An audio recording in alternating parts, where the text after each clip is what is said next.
ওম শান্তি। আজি 21-1-2025 বৰ্ষৰ প্ৰাতঃ মুৰলী। ওম শান্তি। বাপ দাদা মধুবন। আজি বাবাই কৈছে, মৰমৰ সন্তানসকল, ৰাতিপুৱা উঠি পিতাৰ সৈতে মধুৰ বাৰ্তালাপ কৰা, পিতাই যি শিক্ষা দিছে সেয়া মন্থন কৰি থাকা। প্ৰশ্ন: গোটেই দিনটো যাতে আনন্দেৰে অতিবাহিত হয় তাৰ বাবে কোনটো যুক্তি ৰচনা কৰা উচিত? উত্তৰ: নিতৌ অমৃতবেলা উঠি জ্ঞানৰ কথাবোৰ মন্থন কৰা, নিজে নিজৰ লগত কথা পাতা, গোটেই ড্ৰামাৰ আদি মধ্য অন্ত স্মৃতিলৈ আনা, পিতাক স্মৰণ কৰা, তেতিয়া গোটেই দিন আনন্দেৰে অতিবাহিত হ'ব। বিদ্যাৰ্থীয়ে নিজৰ পঢ়াৰ অনুশীলন কৰে, তোমালোক সন্তানসকলেও নিজৰ অনুশীলন কৰা। গীত: মনুষ্য আজি অন্ধকাৰত। ওম শান্তি। কল্পৰ পাছত লগ পোৱা মৰমৰ সন্তানসকলে গীতটি শুনিলে, তোমালোক ভগৱানৰ সন্তান নহয় জানো? তোমালোকে জানা যে ভগৱানে আমাক মাৰ্গদৰ্শন কৰাই আছে। তেওঁলোকে মিনতি কৰি থাকে যে আমি অন্ধকাৰত আছো, কিয়নো ভক্তি মাৰ্গ হৈছে অন্ধকাৰৰ মাৰ্গ। ভক্তসকলে কয়, আমি আপোনাক সাক্ষাৎ কৰিবলৈ দিগভ্ৰান্ত হৈ ঘূৰি আছো। কেতিয়াবা তীৰ্থলৈ যায়, কেতিয়াবা কৰবাত দান পুণ্য কৰে, মন্ত্ৰ জপে, অনেক প্ৰকাৰৰ মন্ত্ৰ দিয়ে, তথাপিও কোনোবাই বুজে জানো যে আমি অন্ধকাৰত আছো?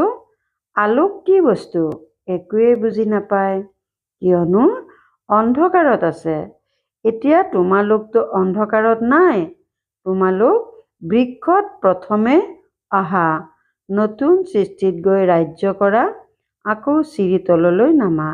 ইয়াৰ মাজতে ইছলাম, বৌদ্ধ, খ্ৰীষ্টানসকল আহে। এতিয়া পিতাই পুনৰ পুলি ৰোপণ কৰি আছে।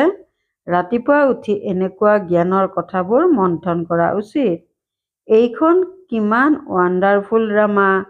এই ড্ৰামাৰ ফিল্ম ৰীলৰ সময়সীমা 5000 বছৰ। সত্যযুগৰ আয়ুস ইমান, ত্ৰেতাৰ আয়ুস ইমান।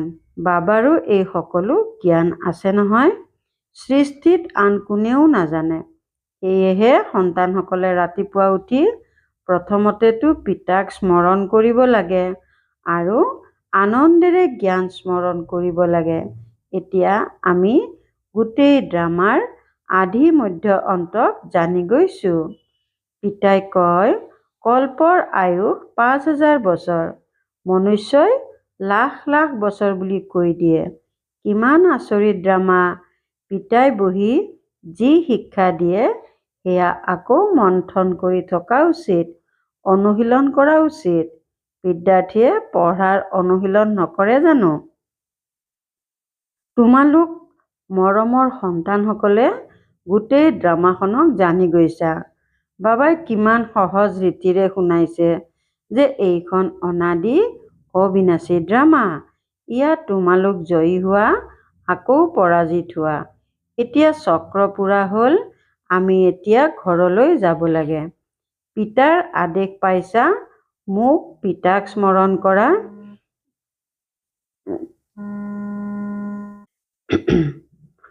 ইয়াত তোমালোক জয়ী হোৱা, আকৌ পৰাজিত হোৱা। এতিয়া চক্ৰ পুৰা হ'ল, আমি এতিয়া ঘৰলৈ যাব লাগে। পিতাৰ আদেশ পাইছা, মোক পিতাক স্মৰণ কৰা। এই ড্ৰামাৰ জ্ঞান এজন পিতাইহে দিয়ে। নাটক জানো কেতিয়াবা লাখ লাখ বছৰৰ হয়? কাৰো স্মৃতিতেই নাথাকিব। 5000 বছৰৰ চক্ৰ, এই গোটেই চক্ৰ তোমালোকৰ বুদ্ধিত আছে। কিমান সুন্দৰ হৰা আৰু জিকাৰ খেল। ৰাতিপুৱা উঠি এনেকুৱা খেল কৰা উচিত। আমাক বাবাই ৰাৱণৰ ওপৰত বিজয়ী কৰায়। ৰাতিপুৱা উঠি এনেকৈ নিজৰ লগত কথা পতা উচিত, তেতিয়া অভ্যাস হৈ যাব। এই বেহাদৰ নাটকক কোনেও নাজানে, ভাৱৰীয়া হৈ আদি মধ্য অন্তক নাজানে। এতিয়া আমি বাবাৰ দ্বাৰা লায়ক হৈ আছো। বাবাই নিজৰ সন্তানসকলক নিজৰ সমান কৰি তোলে। কেৱল নিজৰ সমানেই নহয়, পিতাইতো সন্তানসকলক কান্ধত উঠাই লয়। পিতাৰ সন্তানসকলৰ প্ৰতি কিমান স্নেহ আছে, কিমান ভালদৰে বুজায়। মৰমৰ সন্তানসকল, মই তোমালোকক বিশ্বৰ মালিক কৰি তোলো। মই মালিক নহওঁ, তোমালোক সন্তানসকলক মালিক কৰি তোলো। তোমালোক সন্তানসকলক ফুলৰ দৰে কৰি আকৌ শিক্ষক হৈ পঢ়াওঁ। আকৌ সদ্গতিৰ বাবে জ্ঞান দি তোমালোকক শান্তিধাম সুখধামৰ মালিক কৰি তোলো। মইতো নিৰ্বাণ ধামত বহি যাওঁ।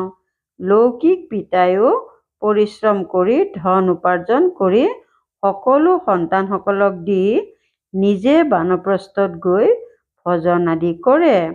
কিন্তু ইয়াততো পিতাই কয়, যদি বানপ্ৰস্থ অৱস্থা হৈছে, তেনেহ'লে সন্তানসকলক বুজাই তোমালোকে এই সেৱাত লাগি যাব লাগে।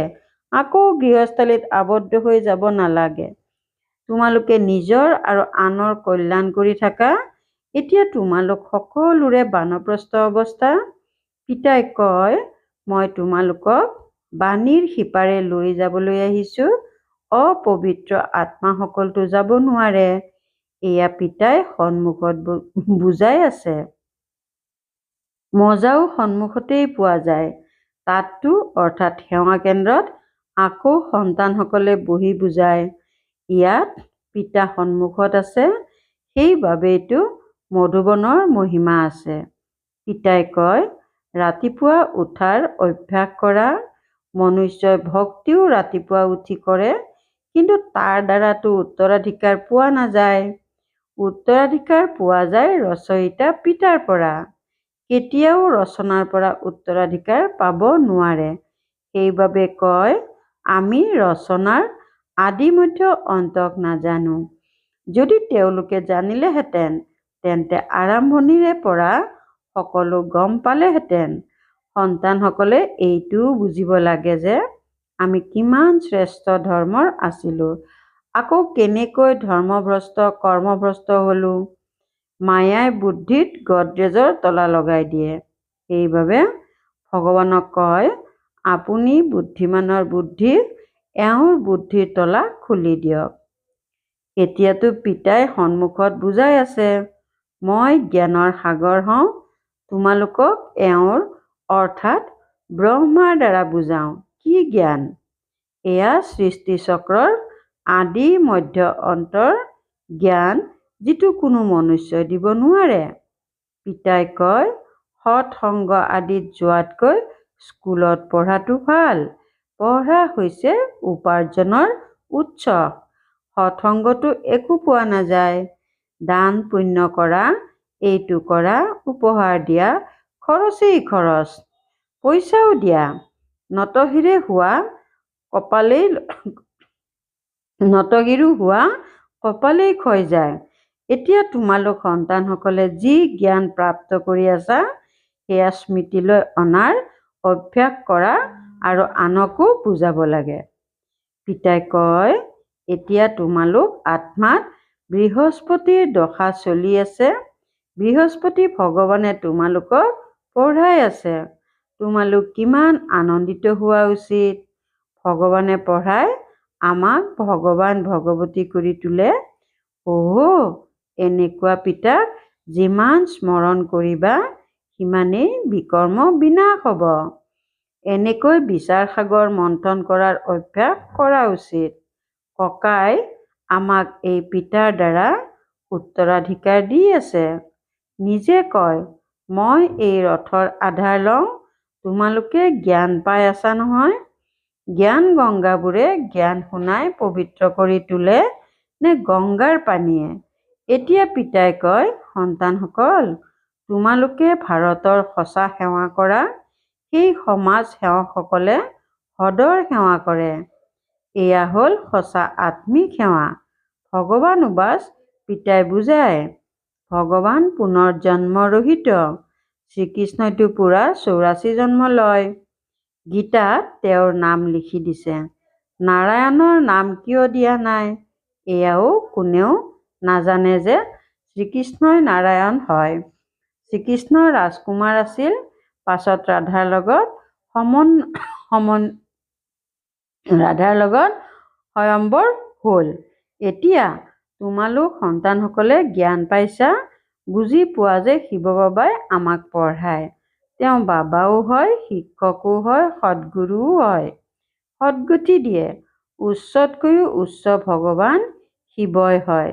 তেওঁ কয়, মোৰ নিন্দা কৰোতাসকলে উচ্চ স্থান পাব নোৱাৰে। সন্তানসকলে যদি নপঢ়ে তেন্তে শিক্ষকৰ সন্মান হানি হয়। পিতাই কয়, তোমালোকে মোৰ সন্মান হানি নকৰাবা, পঢ়ি থাকা। লক্ষ্য উদ্দেশ্যটো সন্মুখত ৰাখি থোৱা আছে। আকৌ সেই গুৰুসকলে নিজৰ কাৰণে কৈ দিয়ে, যাৰ বাবে মনুষ্য ভয়ভীত হৈ যায়। তেওঁলোকে ভাবে কোনো অভিশাপ যাতে নিদিয়ে, গুৰুৰ পৰা পোৱা মন্ত্ৰই শুনাই থাকে। সন্ন্যাসীসকলক সোধা হয়, আপোনালোকে ঘৰ সংসাৰ কিয় এৰিলে? তেতিয়া কয়, এই ব্যক্ত কথাবোৰ নুসুধিব। হেৰৌ কিয় নকয়? আমি কি জানো আপুনি কোন? তীক্ষ্ণ বুদ্ধিৰ সকলে এনেকুৱা কথা সোধে। অজ্ঞান কালত কিছুমানৰ নিচা থাকে। স্বামী নাৰায়ণ, স্বামী ৰামতীৰ্থৰ অন্যান্য শিষ্য আছিল। তেওঁৰ কিতাপ আদি বাবাই পঢ়িছিল। বাবাৰ এই সকলো পঢ়াৰ চখ আছিল। সৰুকালত বৈৰাগ্য উপজিছিল। পাছত এবাৰ এখন চিনেমা চালে আৰু বৃত্তি বেয়া হৈ গ'ল। সাধু বৃত্তি সলনি হৈ গ'ল। সেয়েহে এতিয়া পিতাই বুজায়, সেই সকলো গুৰু আদি হৈছে ভক্তি মাৰ্গৰ। সকলোৰে সদ্গতিদাতাটো এজনেই, যাক সকলোৱে স্মৰণ কৰে। এনেকৈ গায়ো, মোৰতো এজন গিৰিধৰ গোপাল, দ্বিতীয় কোনো নাই। শ্ৰীকৃষ্ণক গিৰিধৰ বুলি কোৱা হয়। আচলতে গালি এই ব্ৰহ্মাই খায়। শ্ৰীকৃষ্ণৰ আত্মাই যেতিয়া অন্ত সময়ত গাঁৱৰ ল'ৰা তমোপ্ৰধান হয়, তেতিয়া গালি খাবলগীয়া হয়। প্ৰকৃততেতো এয়াই অৰ্থাৎ ব্ৰহ্মাৰ আত্মা শ্ৰীকৃষ্ণৰ আত্মা নহয় জানো? গাঁৱত পালিত হৈছে। ৰাস্তাৰে গৈ থাকোঁতে ব্ৰাহ্মণ ফাঁচি গ'ল, অৰ্থাৎ বাবা প্ৰৱেশ কৰিলে। কিমান গালি খালে। আমেৰিকালৈকেও আৱাজ গুচি গ'ল।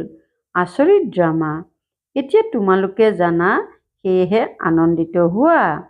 এতিয়া পিতাই বুজায়, এই চক্ৰ কেনেকৈ ঘূৰে। আমি কেনেকুৱা ব্ৰাহ্মণ আছিলোঁ, আকৌ দেৱতা ক্ষত্ৰিয় হ'লোঁ। এয়া হৈছে 84 চক্ৰ।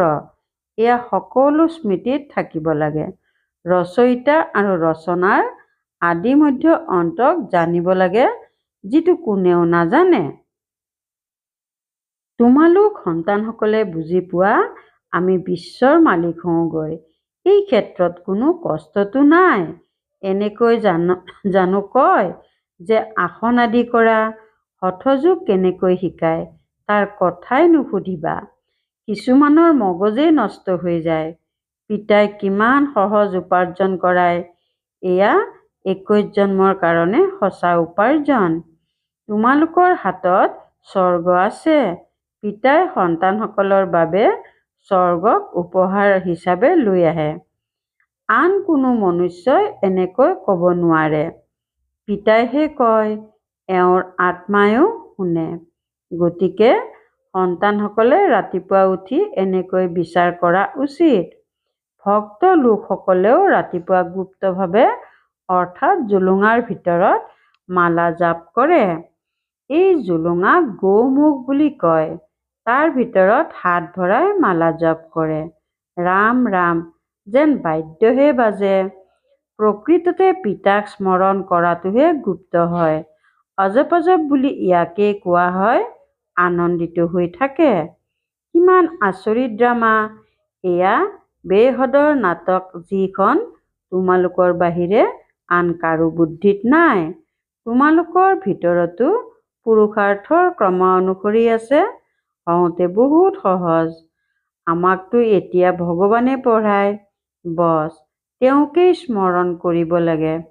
উত্তৰাধিকাৰো তেওঁৰ পৰা পোৱা যায়। এই বাবাইতো তৎক্ষণাৎ সকলো এৰি দিলে, কিয়নো মাজতে বাবাৰ প্ৰৱেশতা হৈছিল নহয়। সকলো এই মাতাসকলক অৰ্পণ কৰি দিলে। পিতাই ক'লে, ইমান বিশাল স্থাপনা কৰিব লাগে, সকলো এই সেৱাত লগাই দিয়া। এটা পইচাও কাকো দিব নালাগে। ইমান নিৰ্মোহী হোৱা উচিত। লক্ষ্য অতি উচ্চ। মীৰাই লোকৰাজ ভিকাৰী কুলৰ মৰ্যাদা ত্যাগ কৰিছিল, সেয়েহে তেওঁৰ কিমান নাম। এই কন্যাসকলেও কয়, আমি বিয়া নকৰাওঁ। লাখপতিয়ে হওক বা যিয়েই নহওক, আমিতো বেহদৰ পিতাৰ পৰা উত্তৰাধিকাৰ ল'ম। সেয়েহে এনেকুৱা নিচা জাগিব লাগে। সন্তানসকলক বেহদৰ পিতাই বহি অলংকৃত কৰে। এই ক্ষেত্ৰত পইচা আদিৰ দৰকাৰো নাই। বিয়াৰ দিনা বনবাসত বহুৱাই পুৰণি ফটা কাপোৰ আদি পিন্ধাই আকৌ বিয়াৰ পাছত নতুন কাপোৰ অলংকাৰ আদি পিন্ধায়। এই পিতাই কয়, মই তোমালোকক জ্ঞান ৰত্নৰে অলংকৃত কৰোঁ, আকৌ তোমালোক লক্ষ্মীনাৰায়ণ হবাগৈ। এনেকৈ আৰু কোনেও ক'ব নোৱাৰে। পিতাহে আহি পবিত্ৰ প্ৰবৃত্তি মাৰ্গ স্থাপনা কৰে। সেইবাবে বিষ্ণুৰো 4খন হাত দেখুৱায়। শংকৰৰ লগত পাৰ্বতী, ব্ৰহ্মাৰ লগত সৰস্বতীক দেখুৱাইছে। এতিয়া ব্ৰহ্মাৰ কোনো স্ত্ৰীটো নাই, এওঁতো পিতাৰ হৈ গ'ল। কিমান আচৰিত কথা। মাতা পিতাতো এওঁ নহয় জানো? এওঁ প্ৰজাপিতাও হয়, আকৌ এওঁৰ দ্বাৰা পিতাই ৰচনা কৰে, গতিকে মাও হৈ গ'ল। সৰস্বতী ব্ৰহ্মাৰ জীয়ৰী বুলি গায়ন কৰা হয়। এই সকলো কথা শুনি পিতাই বহি বুজায়। যেনেকৈ বাবাই ৰাতিপুৱা উঠি বিচাৰ সাগৰ মন্থন কৰে, সন্তানসকলেও অনুসৰণ কৰিব লাগে। তোমালোক সন্তানসকলে জানা, এয়া হৰা-জিকাৰ আচৰিত খেল ৰচি থোৱা আছে। এয়া দেখি আনন্দিত হোৱা যায়, ঘৃণা নাজাগে। আমি এয়া বুজি পাওঁ। আমি গোটেই নাটকৰ আদি মধ্য অন্তক জানি গৈছোঁ, সেইবাবে ঘৃণাৰতো কথাই নাই। তোমালোক সন্তানসকলে পৰিশ্ৰমো কৰিব লাগে, গৃহস্থালীত থাকিব লাগে, পাৱন হোৱাৰ দায়িত্বটো পালন কৰিব লাগে। আমি যুগল একেলগে থাকি পবিত্ৰ সৃষ্টিৰ মালিক হ'মগৈ। আকৌ কিছুমানতো অকৃতকাৰ্যও হৈ যায়। বাবাৰ হাতত কোনো শাস্ত্ৰ আদি নাই। এয়াতো শিৱ বাবাই কয়, মই ব্ৰহ্মাৰ দ্বাৰা তোমালোকক সকলো বেদ শাস্ত্ৰৰ সাৰ শুনাওঁ। শ্ৰীকৃষ্ণই নহয়, কিন্তু পাৰ্থক্য আছে।